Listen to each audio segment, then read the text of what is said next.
आज संध्या काल में जो विषय हमारे सामने बाइबल अध्ययन का है वो है बी अवेयर ऑफ हिपोक्रेसी। हम कैसे जानें कि हम एक पाखंडी हैं। आइए इसके पहले कि हम इस विषय के ऊपर समझें और जानें कि हमारे वास्तविक जीवन कैसा है। हम परमेश्वर के वचन से पढ़ेंगे लूका रचित सुसमाचार उसका 11वां अध्याय और उसके 37 पद से और 44 पद तक, और उसके बाद 12वें अध्याय के पहले 3 पद हम पढ़ेंगे। लूका रचित सुसमाचार उसका 11वां अध्याय उसके 37 पद से 44 पद तक। जब वो बातें कर रहा था तो किसी फरीसी ने उससे विनती की कि मेरे यहां भोजन कर। वह भीतर जाकर भोजन करने बैठा। फरीसी को यह देखकर अचंभा हुआ कि उसने भोजन करने से पहले स्नान नहीं किया।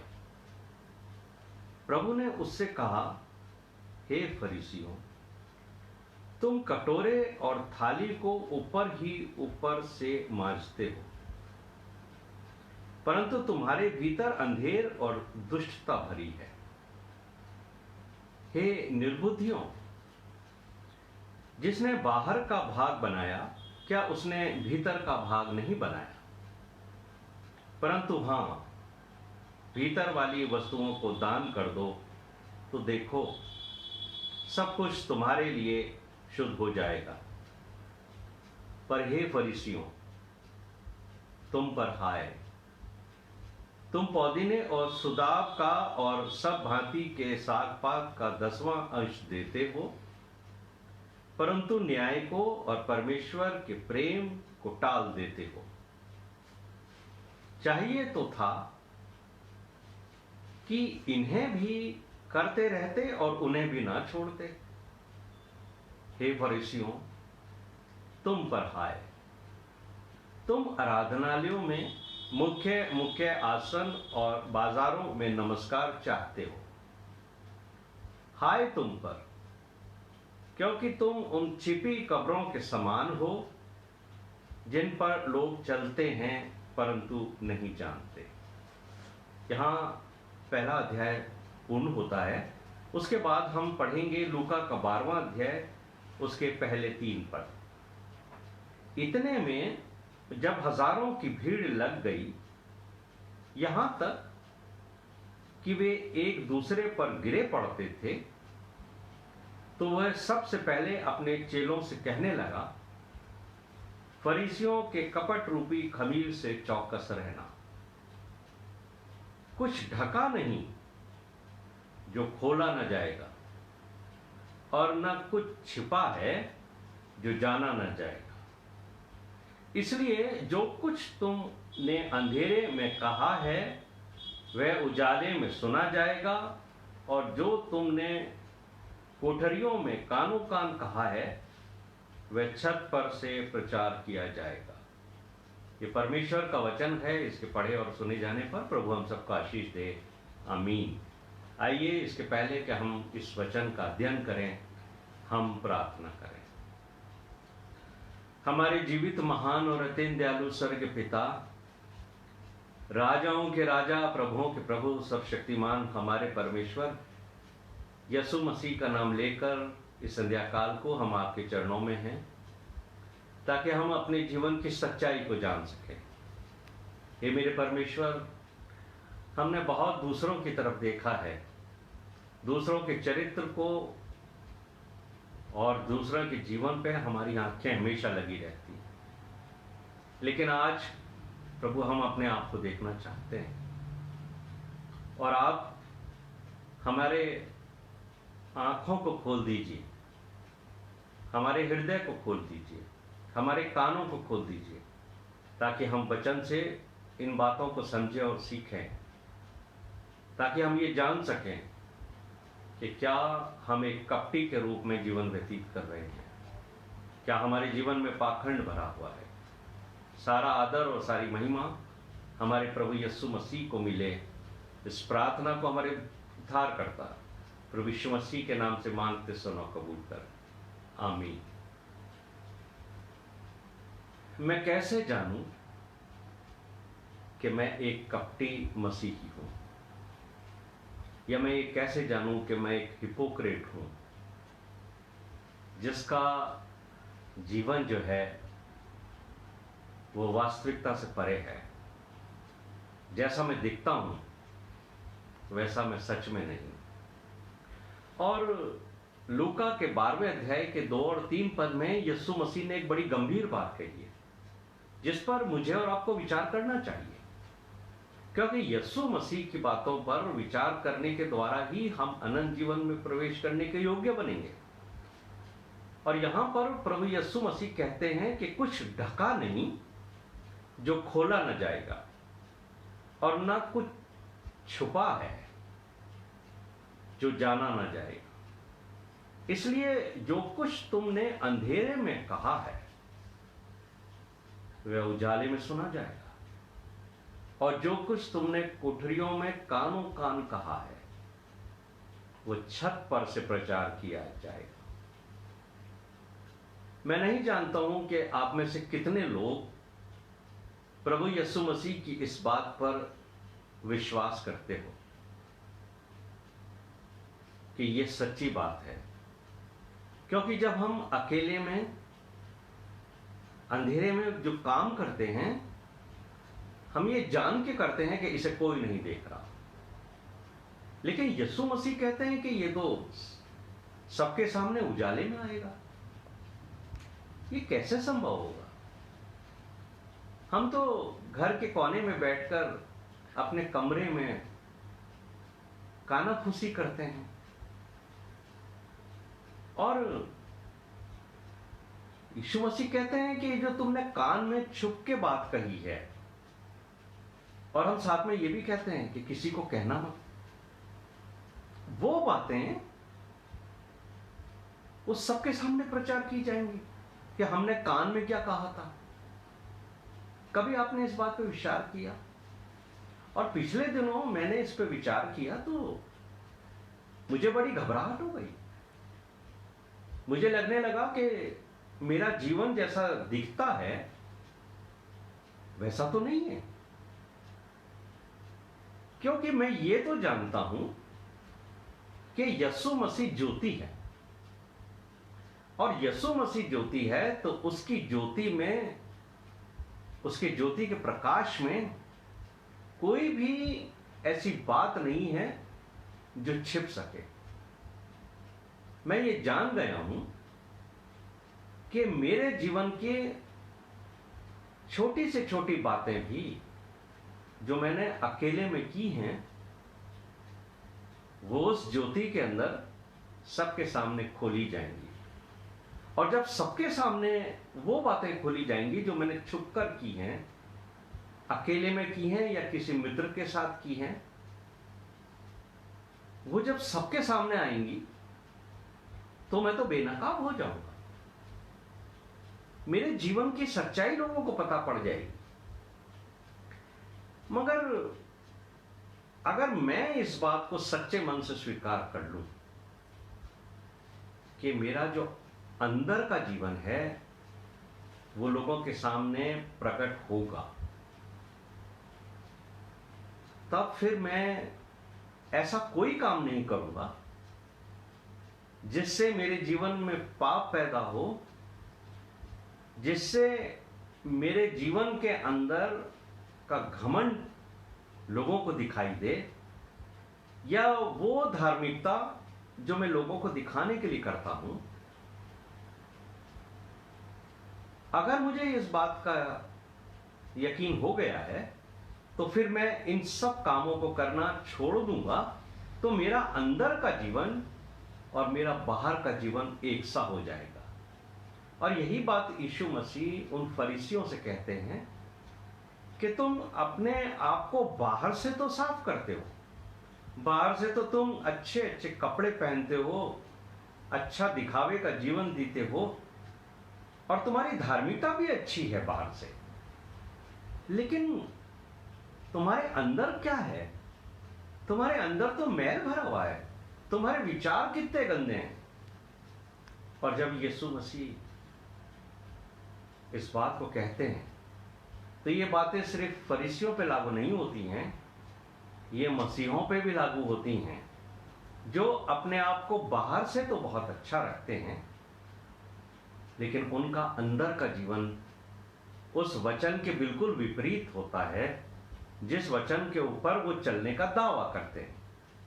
लूका के 12वें अध्याय के 4 पद में यीशु मसीह ने कहा है कि उनसे मत डरो जो तुम्हारे शरीर को नुकसान पहुंचा सकते हैं। दरअसल ये हम करते क्यों हैं? हमारा अंदर का जीवन और बाहर के जीवन में फर्क होता क्यों है? दरअसल हम जिन लोगों के बीच में उठते बैठते हैं, जिन लोगों के साथ हम व्यवहार करते हैं, बातचीत करते हैं, उनके सामने हम एक ऐसा जीवन रखना चाहते हैं जो एक आदर्श जीवन होता है, जिससे हमें लोगों के बीच के अंदर आदर मिले, सम्मान मिले और लोग हमारी बड़ाई करें। यही चाहते हैं हम, और इसी वजह से हम बहुत सी बार जैसे हम हैं नहीं वैसा प्रदर्शित करते हैं, ताकि लोगों के बीच में हमारी इज्जत बनी रहे, हमारी छवि बनी रहे। और यीशु मसीह कहते हैं तुम उनसे डरते क्यों हो? और इस डर की वजह से कि हमारी रेपुटेशन खराब ना हो जाए लोगों के बीच में, हम अपने चेहरे के ऊपर एक ऐसा नकाब ओढ़ के जीते रहते हैं जो सच्चा नहीं होता, जो एक झूठा नकाब होता है, जो हमारे अंदर के वास्तविक जीवन से बिल्कुल विपरीत होता है। और ऐसे लोगों को खुश करने के लिए, जो हमारा आंतरिक जीवन नहीं जानते, हम बाहरी जीवन में बहुत सारी वो बातें करते हैं जो सच्चाई में हमारे चरित्र का हिस्सा नहीं होती, जैसे हम होते नहीं हैं। और इसीलिए परमेश्वर ने प्रभु यीशु मसीह में हमें ये बात चेता दी है कि जो तुम्हारा अंदर का जीवन है, अगर वो बाहर प्रदर्शित नहीं होता और जो तुम्हारा बाहर का जीवन है वो अंदर प्रदर्शित नहीं होता, तो तुम एक पाखंडी हो, तुम एक कपटी हो, और मैं तुम्हें पसंद नहीं करता हूं। और मेरे प्रिय भाइयों और बहनों, ये एक ऐसा पाप है, हिपोक्रेसी, जो मैं और आप अपने जीवन में लेकर बरसों जीते रहते हैं, और हमें लगता भी नहीं है कि हम हिपोक्रेट हैं, हमें नहीं लगता कि हम कपटी हैं, हमें नहीं लगता कि हम एक पाखंडी का जीवन व्यतीत कर रहे हैं। और इसकी वजह से हम इस बात के लिए कभी पश्चाताप नहीं करते, और नहीं हम इसको पाप की श्रेणी में लेकर कभी अपने पापों से क्षमा मांगते। और इस पाखंडी जीवन में सबसे बड़ी बात यह होती है कि हम अपने आप को स्पिरिचुअल प्राइड में ले आते हैं, आत्मिक घमंड में हम भरे रहते हैं दूसरों को दिखाने के लिए। और ये भी एक ऐसा पाप है जिसके लिए हम कभी क्षमा नहीं मांगते। और प्रभु यीशु मसीह ने हमें चेतावनी दी है कि तुम्हारा कपटीपन और तुम्हारा प्राइड, जो स्पिरिचुअल प्राइड है, ये दो ऐसे पाप हैं जिसे लेकर तुम जीवन व्यतीत करते हो, और इसकी सजा तुम्हें जरूर मिलेगी, चाहे इस जीवन में मिले या हमें न्याय सिंहासन के सामने मिले। लेकिन मेरे प्रिय भाइयों और बहनों, इन दो कामों की सजा हमें जरूर मिलेगी, क्योंकि हम इसके बारे में तो कभी परमेश्वर के सामने जाकर के इसकी क्षमा ही नहीं मांगते हैं। तो ये तो हमारे जीवन में हमेशा बने रहेंगे। और एक व्यक्ति जो वास्तविकता के विपरीत, जैसा वो है नहीं वैसा वो उच्च नैतिक मापदंड और धार्मिक क्रियाओं के द्वारा ऐसा व्यवहार करता है, जो उस व्यवहार के द्वारा अपने आप को हम धार्मिक प्रदर्शित करते हैं लोगों के सामने, वो व्यक्ति हिपोक्रेट है, वो व्यक्ति पाखंड है। एक पाखंडी का जीवन, एक मसीही के लिए पाखंड और ढोंग जो होता है वो हमारे जीवन और हमारे व्यवहार और हमारे चाल चलन और हमारे चरित्र जो हम संसार के लोगों के सामने दिखाते हैं ताकि लोग हमें धर्मी जाने, लेकिन हम उनसे डरते हैं। हम लोगों से डरते हैं कि इन्हें हमारा असली जीवन नहीं पता पड़ जाए। लेकिन यीशु मसीह एक बात कहते हैं कि तुम्हें उनसे नहीं डरना चाहिए जो तुम्हारा बाहरी रूप देख करके तुम्हारे चाल चलन के बारे में एक मनोदशा रखते हैं, एक विचार रखते हैं, बल्कि तुम्हें उससे डरना चाहिए, यानी परमेश्वर से डरना चाहिए जो तुम्हारा आंतरिक जीवन जानता है, जो तुम्हें इस पाप के द्वारा नरक में डालने का अधिकार रखता है। उस बारे में तो हमने कभी सोचा ही नहीं है कि हमारा जो अंतर का जीवन है उसके द्वारा जो बाहरी जीवन के बिल्कुल विपरीत है, जो एक पाखंडी का जीवन हम व्यतीत कर रहे हैं, परमेश्वर से कुछ छिपा नहीं है। और दाऊद ने इस बात को समझ लिया। दाऊद का भजन 139वां भजन, और उसमें दाऊद ने ये बात कही है कि हे प्रभु, तू मेरे चाल चलन का भेद जानता है। तू तो स्वर्ग में है और मैं जमीन पर हूं, लेकिन जो मेरे मन में विचार उठते हैं उनको तू जान लेता है। मेरे प्रिय भाइयों और बहनों, क्या मैं और आप दाऊद की जैसे इस बात को कह सकते हैं या हम समझते हैं कि हे प्रभु, तो हमारा उठना बैठना जानता है, जो हम बाहर उठते बैठते हैं, जो हम अपने घर के अंदर उठते बैठते हैं, और हमारा जो दिखावे का जीवन है वो लोगों से सम्मान पाने का है।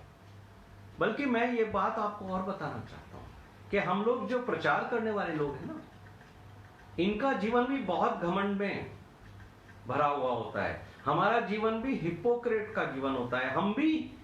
हम में से बहुत सारे लोग अंदर कुछ होते हैं, बाहर कुछ होते हैं, क्योंकि जो बातें हम आपको बताते हैं, परमेश्वर के वचन में ये लिखा है, परमेश्वर के वचन में ये लिखा है, देखो परमेश्वर इस काम को करने के लिए मना करता है, वही काम हम लोग छुप छुप के कर लेते हैं। तो हमारा जीवन, अंदर का जीवन और बाहरी जीवन में फर्क है। और इसके लिए पौलुस ने यही कहा है कि तुम में से ज्यादा लोग प्रचारक ना बने, क्योंकि तुम बहुत सजा पाओगे। याद रखें मेरे प्रिय भाइयों और बहनों, आप में से जो पासवानी की सेवा कर रहे हैं, आप में से जो चर्च के लीडर्स हैं, जो पास्टरेट कमेटी के मेंबर्स हैं, जो घर घर में जाकर प्रचार करते हैं, परमेश्वर का वचन प्रचार करते हैं, अगर उनका अंदरूनी जीवन बाहरी जीवन की जैसा नहीं है, या उनका बाहरी जीवन अंदर के जीवन का जैसा नहीं है, तो हम निश्चित तौर से सजा पाएंगे। और यीशु मसीह ने फरीसियों से कहा क्या था, तुम कटोरे को बाहर से मांजते हो। अरे जिसने बाहर का शरीर बनाया है, क्या उसने अंदर का नहीं बनाया? और एक बड़ी महत्वपूर्ण बात यीशु मसीह ने कही कि अगर तुम अंदर का मन साफ करो, अंदर का जीवन साफ करो, तो तुम्हें बाहर का जीवन साफ करने की आवश्यकता ही नहीं है, क्योंकि वो तो अपने आप ही साफ हो जाएगा। अगर जैसा चाल चलन मेरा अंदर का है, जैसा स्वभाव मेरा अंदर का है, जैसा प्रेम में लोगों के सामने प्रदर्शित करता हूं, जैसा मैं उठता बैठता बाहर हूं, अगर मैं वो सच में अंदर मेरे जीवन में है, तो फिर मुझे बाहरी दिखावे की जरूरत नहीं है। फिर तो मेरा जीवन जो है वो सच्चा जीवन लोगों के सामने प्रदर्शित होगा।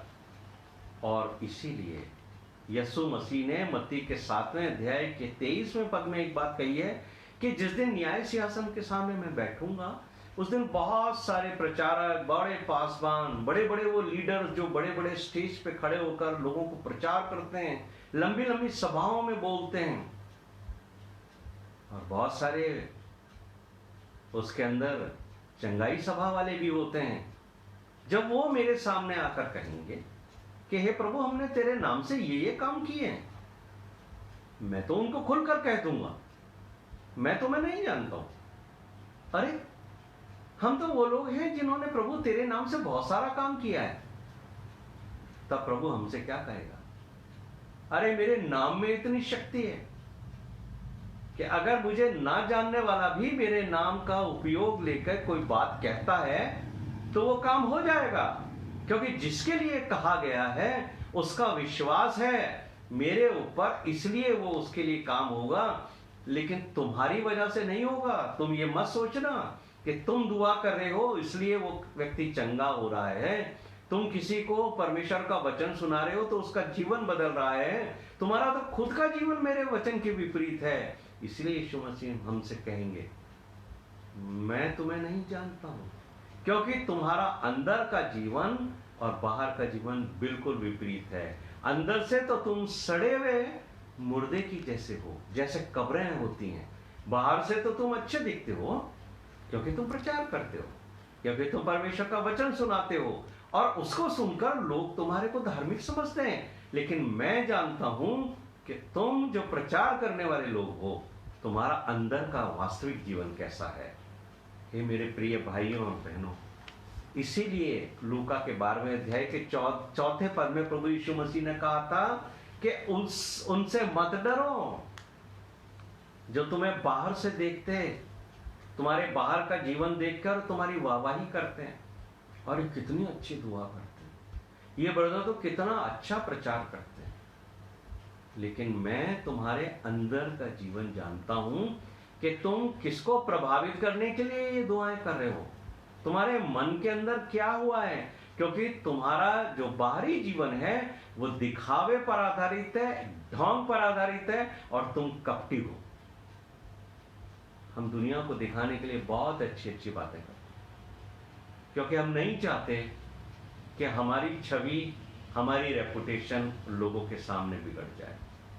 इसलिए बाहर के लोगों के साथ जब हम मिलते हैं तो हम अपने पापों को कंट्रोल कर लेते हैं।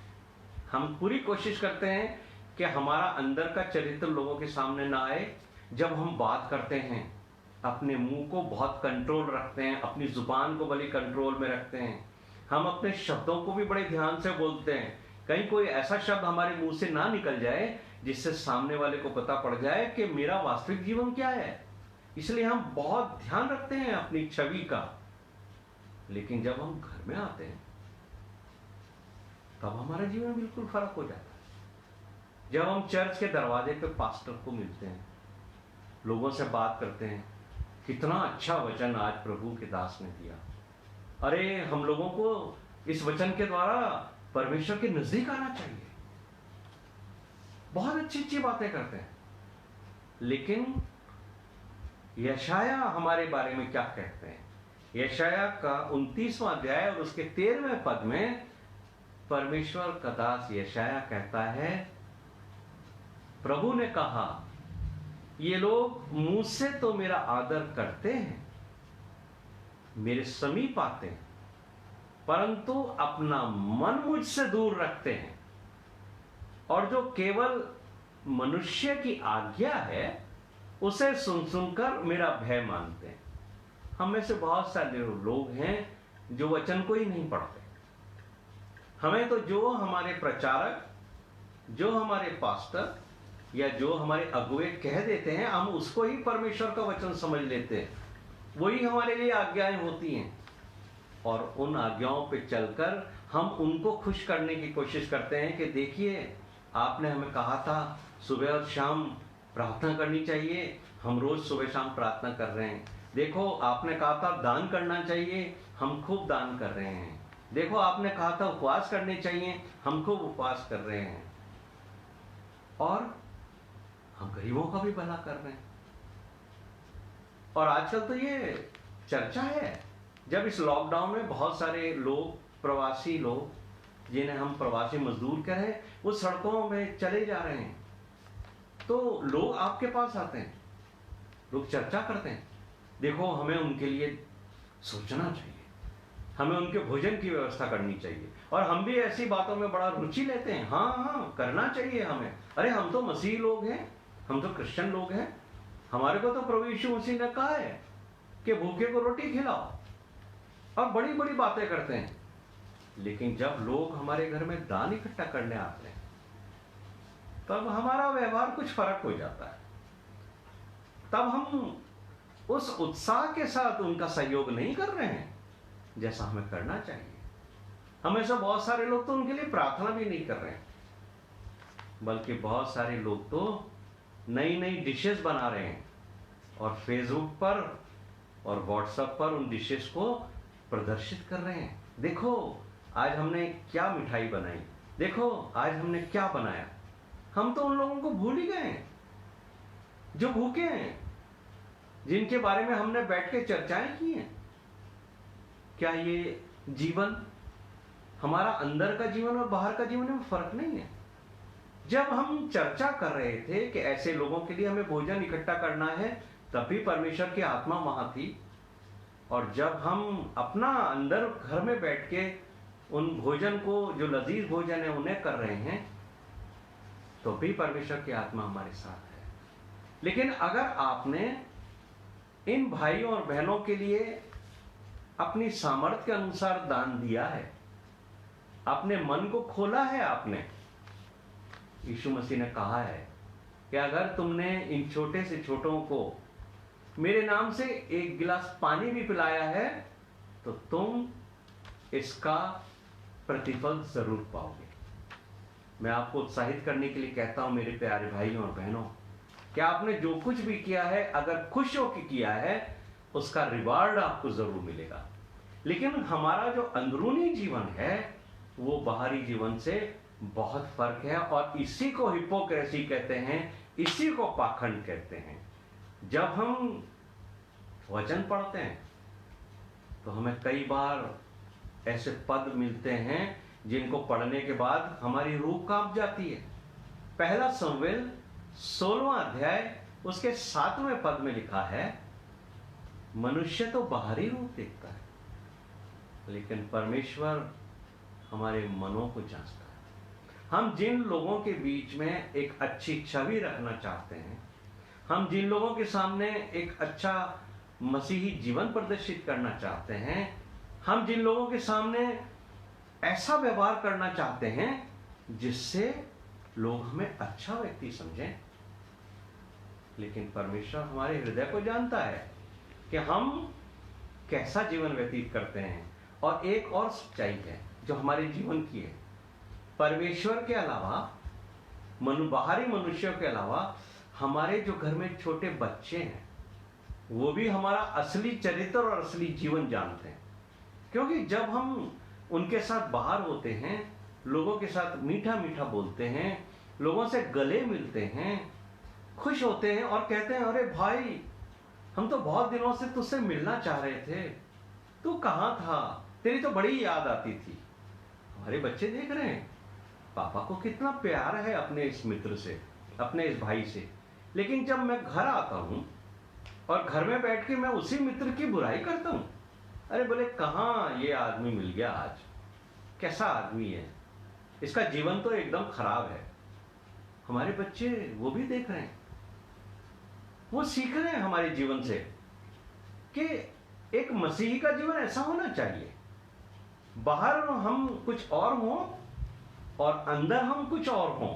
बाहर तो हम अच्छा अच्छा दिखें लोगों को, लेकिन अंदर आने के बाद हमारे मुंह से जितनी गंदी बातें निकलें, जितने अपशब्द निकलें, कभी कभी तो गालियां भी निकलती, वो चलेगा भाई, बच्चे सीख लेते हैं और फिर वही व्यवहार वो बच्चों के जीवन में आ जाता है। तो हम न सिर्फ खुद पाखंडी और हिपोक्रेट का जीवन व्यतीत करते हैं, बल्कि हम हमारे परिवार में पाखंडियों की एक नई पीढ़ी को जन्म देते हैं। मेरे प्यारे भाइयों और बहनों, यदि आप मत्ती का 23वां अध्याय पढ़ो, वहां पर यीशु मसीह ने फरीसियों और शास्त्रियों से इतने कठोर शब्दों में बात की है कि तुम कपटी हो। उनके मुंह पे यीशु मसीह ने यह बात कहा कि तुम दिखाने का तो तुम्हारा जीवन दूसरा है और मन के अंदर तुम्हारे जो है अशुद्धता और गंदगी भरी हुई है।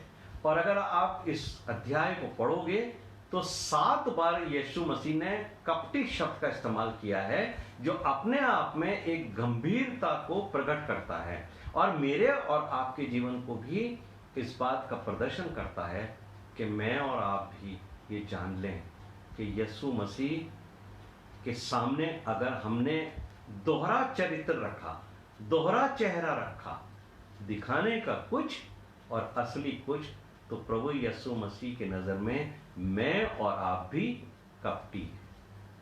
हम कैसे जाने कि हमारा अंदर का और बाहर का जीवन फर्क है? जब हम किसी व्यक्ति से व्यवहार करते हैं इसलिए कि उससे हमें कुछ लाभ हो, चाहे हमारे व्यापार में लाभ हो या हमें आवश्यकता के समय उससे धन मिले, उस धन की वजह से जब हम उससे मीठी मीठी बातें करते हैं और अंदर हम घर में उसके लिए कड़वे विचार रखते हैं, तो याद रखिए कि हम एक पाखंडी हैं, हम एक हिपोक्रेट हैं।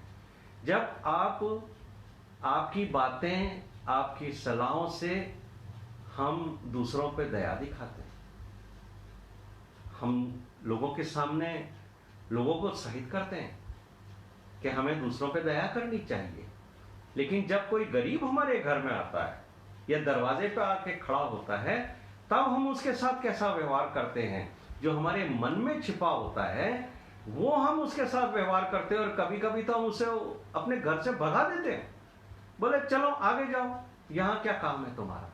ये हमारी हिपोक्रेसी और यही हमारा पाखंड है। इससे हम जान जाएंगे कि बाहर तो हम दया की बातें करते हैं, लेकिन हम किसी की मदद करने को नहीं तैयार होते, क्योंकि पैसे से, धन से हम लोभ करते हैं। जब हम वचन पढ़ते हैं, यीशु मसीह हमें दूसरों को क्षमा करने के लिए उत्साहित करता है और हम बाहर भी ये बात कहते हैं कि हम सबको क्षमा करते हैं, लेकिन कई वर्षों के बाद भी जब हम उस व्यक्ति के सामने या उस व्यक्ति की पीठ के पीछे दूसरों से उसकी चर्चा करते हैं कि ये ऐसा है, ये ऐसा है, तब हमें मालूम होना चाहिए कि हम कपटी हैं। हमने अभी भी अपने अंदर के जीवन को और बाहर के जीवन को एक सा नहीं किया है।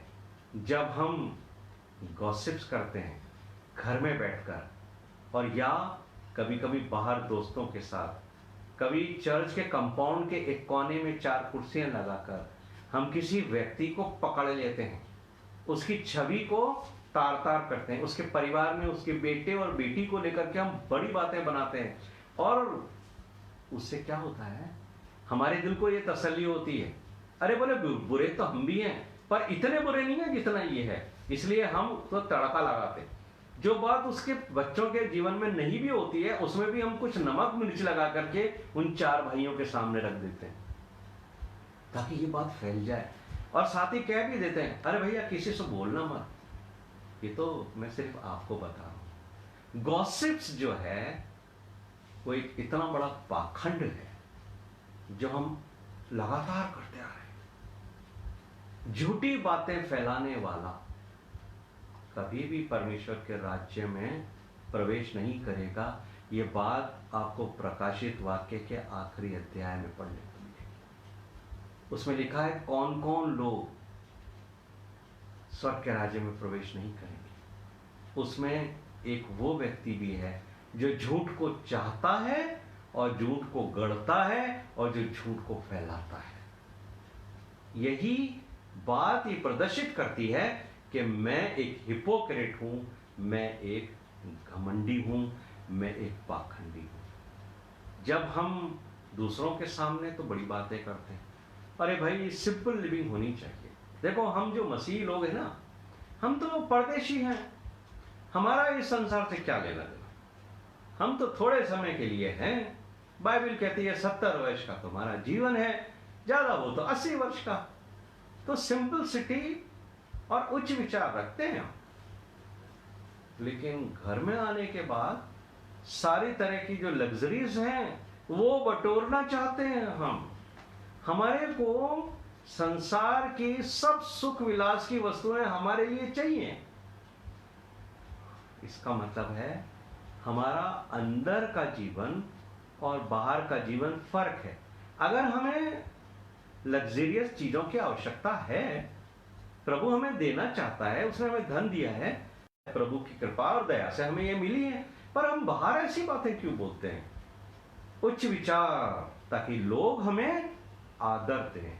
लोगों को दिखाने के लिए हम काम करते हैं, और यही हमारा असली जीवन है। हम लोगों के सामने बहुत ही नम्र बनते हैं, बहुत हम्बल, जैसे हमारे जैसा दीन और नम्र व्यक्ति तो कोई है ही नहीं।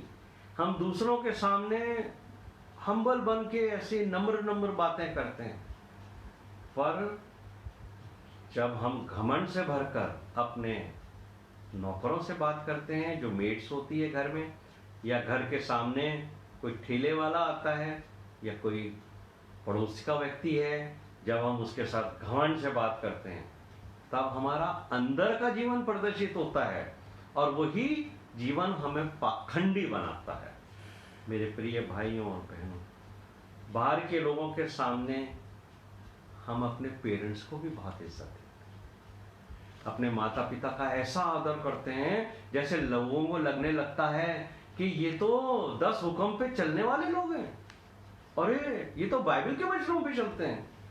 भाग भाग के उनसे पूछेंगे, उनकी सेवा का प्रदर्शन करेंगे, लेकिन जब घर में आएंगे हम, तो हमारे बूढ़े माँ बाप हमें आवाजें ही लगाते रहेंगे, हम सुनकर भी उनकी बात नहीं सुनते। ऐसा प्रदर्शित करेंगे जैसे हमें उनकी कोई चिंता नहीं है।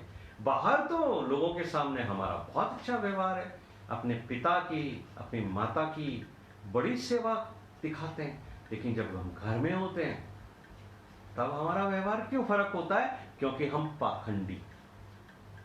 इसीलिए यीशु मसीह ने कहा था कि तुम स्पिरिचुअल प्राइड में आकर जब ये लंबी लंबी दुआएं करते हो ना, दिखाने के लिए, मत्ती का 6 अध्याय उसके पहले 2-3 पदों में यीशु मसीह ने कहा है, अरे लोगों को दिखाने के लिए बड़ी बड़ी लंबी लंबी दुआएं मत करो, मैं जानता हूं तुम्हारे मन में क्या भरा हुआ है, तुम पाखंडी हो। लोग तुम्हें अच्छा प्रार्थना योद्धा समझते हैं, लेकिन तुम तो प्रार्थना योद्धा नहीं हो, तुम तो कपटी योद्धा हो। और जब हम दान देते हैं ना, तब हम लोगों से तो कहते हैं, अरे भाई देखो किसी को मत बताना, लेकिन हमारे मन में इच्छा होती, लोगों को पता होना चाहिए ना मैंने इतना बड़ा दान दिया। फिर बाद में कहते हैं, अच्छा ठीक है, ये बेंच मैंने मेरी मम्मी की याद में दी है ना, मेरी मम्मी यहाँ बैठा करती थी, उनको चर्च के अंदर वर्शिप करना अच्छा, तो जरा इस पे लिख देना कि भाई माताजी की स्मृति में हमारे इस परिवार ने दिए, ताकि मम्मी की रूह आएगी तो देख लेगी। अरे हम अपना दान लोगों को बताना चाहते हैं, इसलिए मैं कई जगह जाता हूं, वहां पर लिखा होता है मेरे स्वर्गीय पिता की याद में मैंने ये दिया। पंखों पे लिखा है, कुर्सियों पे लिखा है, दीवारों पे लिखा है, पर्दों पे लिखा है। अरे हम करना क्या चाहते हैं? बातें, अरे किसी को मत बताना, प्रभु तो जानता है ना। इसीलिए यीशु मसीह ने कहा था, अगर तू सच में दान करना चाहता है ना, अरे तो दाहिने हाथ से कर, तो बाएं हाथ को भी पता ना चले। क्यों चाहता है कि तू बाएं हाथ को क्या सारी दुनिया को पता पड़े?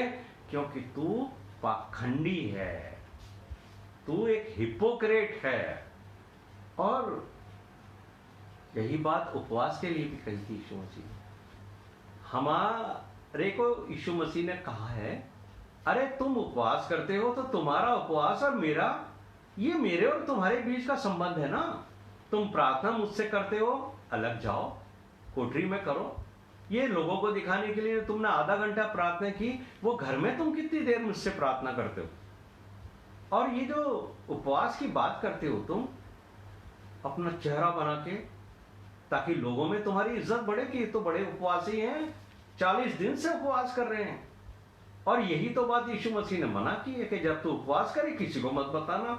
और यही वो बात है जो हम मसीह लोग बिगर बताए रह ही नहीं सकते, तो जरूर बता देते हैं कि देखो भैया आजकल उपवास में चल रहे हैं, ताकि लोग हमें धर्मी जाने। और ये जो स्पिरिचुअल प्राइड है, ये हमारे जीवन में हमेशा लगा रहता है, क्योंकि हम पाखंडी हैं, हम हिपोक्रेट हैं, और ये बात के लिए हम कभी रियलाइज नहीं करते, ना कभी हम इसके लिए क्षमा मांगते हैं, और हम अपने जीवन के साथ साथ इन पापों को लेके जाते हैं।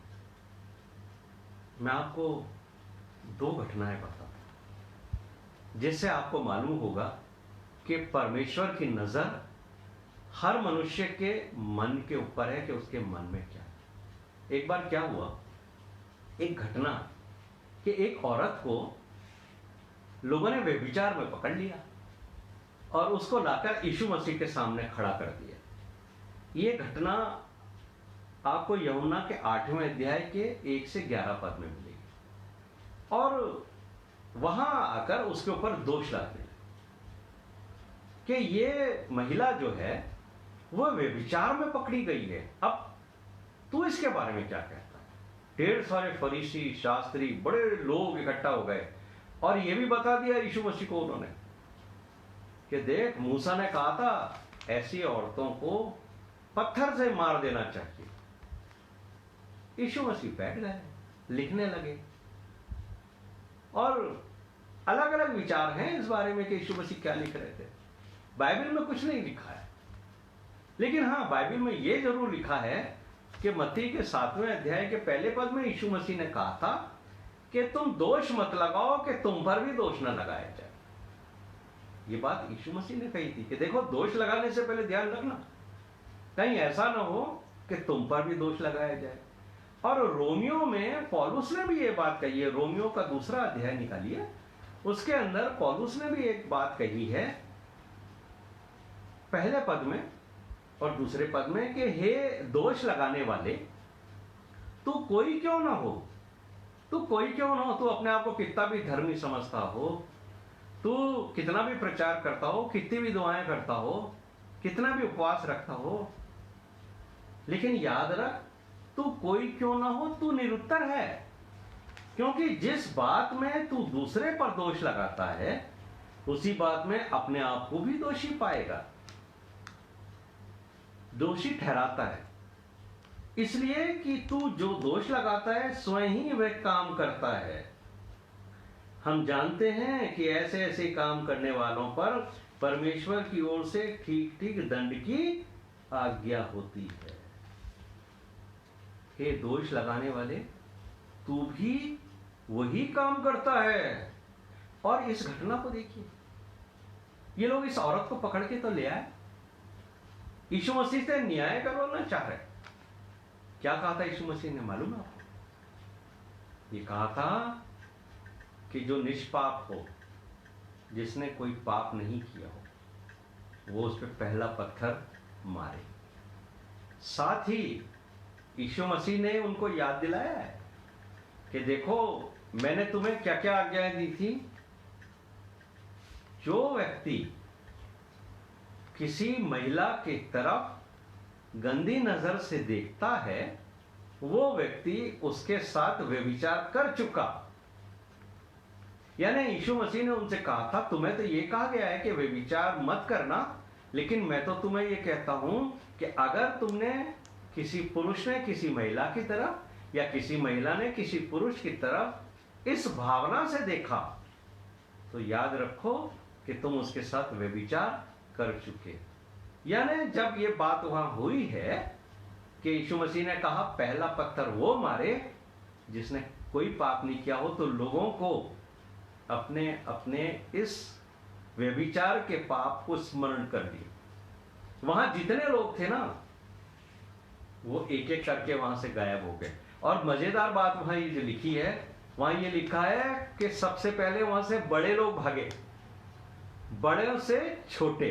वहां पर लिखा है बड़े से लेकर छोटे उसको छोड़कर चले गए, बड़े लोग। अब आप सोच लीजिए कि उम्र में जो बड़े लोग थे, जो उस पर इल्जाम लगा रहे थे, उन्होंने भी अपने मन में सोच लिया कि हमने भी किसी न किसी स्त्री के ऊपर तो गलत निगाह डाली है। इसलिए वहां से सबसे पहले भागने वालों में बड़े लोग थे और उसके बाद छोटे लोग भी। लेकिन यीशु मसीह ने उस महिला से क्या कहा?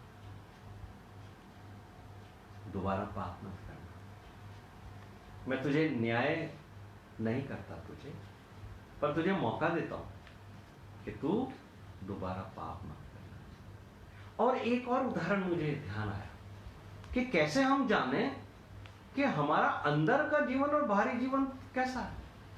ये जो प्रोडिगल सन है, जिसके बारे में आप हमेशा चर्चा करते हैं, जिसका जो बयान है लूका के 15वें अध्याय के 11 से 32 पद तक है, वहां एक पुत्र का वर्णन है, उड़ाऊ पुत्र जिसको कहते हैं, जिसके बारे में सारे लोग जानते हैं कि उसने अपने पापा जी की संपत्ति ले ली और सारे गंदे काम किए, जुआ खेला, दोस्तों के साथ अय्याशी करी, उड़ाया, गंदी गंदी औरतों के साथ उसने व्यवहार किया, पैसा उड़ा दिया। सब लोग जानते हैं कि ये लड़का बहुत गलत है, बहुत गंदा लड़का है, लेकिन उसका एक बड़ा भाई भी है।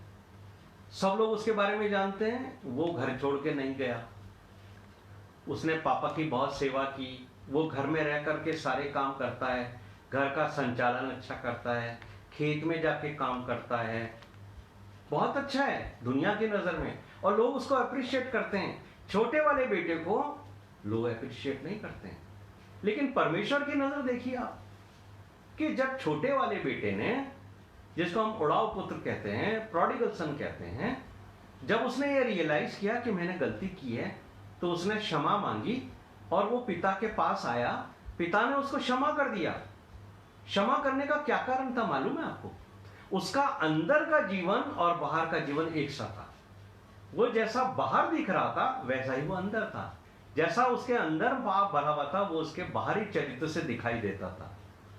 लेकिन जो बेटा बड़ा था वो बाहर से तो बहुत अच्छा दिखता था, लेकिन उसका अंदर का जीवन परमेश्वर जानता था कि वो अच्छा नहीं है। जब आप इस घटना को पढ़ोगे तो आपको मालूम होगा कि वो बेटा जिसको पूरा गांव, पूरा समाज इज्जत की नजर से देखता है, वही अपने पापा से कैसे झगड़ा कर रहा है, कैसे कैसी बातें कर रहा है, कैसे कैसे डिमांड कर रहा है, और तो और गुस्सा हो रहा है।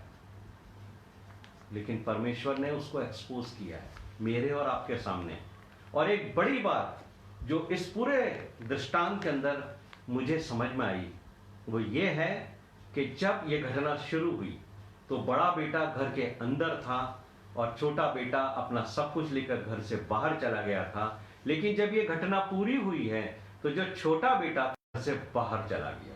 यानी मनुष्य का देखना और परमेश्वर का देखना फर्क है। मेरे प्रिय भाइयों और बहनों, वो बेटा बाहर क्यों आ गया घर से? क्योंकि उसने दिखावे का जीवन दिया। और यही बात परमेश्वर मुझे और आपको इस घटना से सिखाना चाहते हैं कि तुम लोगों के सामने कितने भी भले हो, कितना भी अच्छा तुम्हारा जीवन हो, लोग तुम्हें कितना भी अप्रिशिएट करें, लेकिन याद रखना मैं तुम्हारे मन को जानता हूं। और इस मन की गंदगी की वजह से यह मत सोचना कि तुम्हारा बाहरी जीवन तुम्हें स्वर्ग में दाखिल कराएगा। जैसे वो बड़ा बेटा शुरू में अंदर था लेकिन अंत में वो बाहर निकल गया, ऐसा ही मेरे और आपके साथ हो सकता है। अगर हम अंदर से पाखंडी हैं, अगर हम अंदर से हिपोक्रेट हैं, तो जब हम स्वर्गीय सिंहासन के सामने खड़े होंगे परमेश्वर के न्याय के दिन, तब परमेश्वर हमसे कहेगा कि तुम स्वर्ग में रहने के लायक नहीं हो, क्योंकि तुम्हारा अंदरूनी जीवन घमंड से और पाखंड से और नौटंकियों से भरा हुआ है। तुम बाहर जाइए, तुम यहां मेरे पास नहीं रहोगे। कहीं ऐसा हमें अंतिम दिन सुनना ना पड़े। इसलिए मेरे प्यारे भाइयों और बहनों, इस वचन के द्वारा प्रभु ने मुझे उत्साहित किया है कि मैं जैसा बाहर दिखता हूं वैसा ही मैं अंदर भी हूं। मैं उन पापों को जिनके विषय में मैंने अभी तक क्षमा नहीं मांगी है, मैं क्षमा मांगू।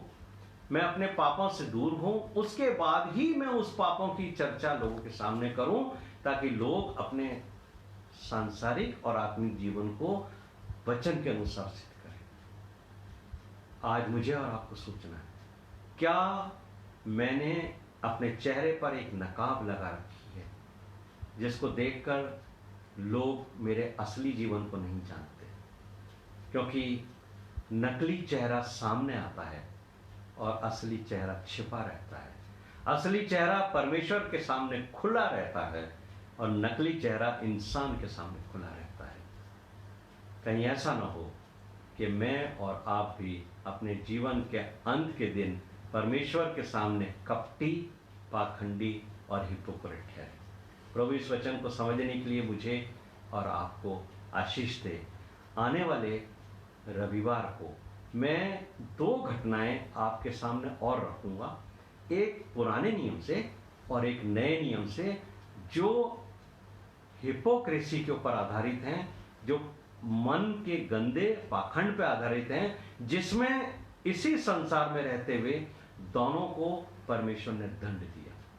आइए हम प्रार्थना करें। हमारे जीवित महान और अत्यंत दयालु स्वर्ग के पिता, हम आपका धन्यवाद देते हैं कि आपके वचन के द्वारा हमने, मेरे परमेश्वर, ये जान लिया है कि हमारा अंदर का जीवन पाखंड से भरा है। हम हिपोक्रेट हैं, हम नौटंकियां करने वाले लोग हैं। दूसरों के सामने हम अपनी इज्जत को बनाने रखने के लिए एक झूठा नकाब पहनकर घूम रहे हैं ताकि लोगों के बीच में हमारी इज्जत बनी रहे। लेकिन मेरे परमेश्वर, आप तो सब कुछ जानते हो प्रभु, हमारा अंदरूनी जीवन भी जानते हो। हमारी गलतियों को क्षमा करो प्रभु, और हमें अपना बेटा और बेटी बना लो। इस प्रार्थना को हमारे उद्धारकर्ता प्रभु यीशु मसीह के नाम से मांगते सुनो, कबूल कर। आमीन आमीन।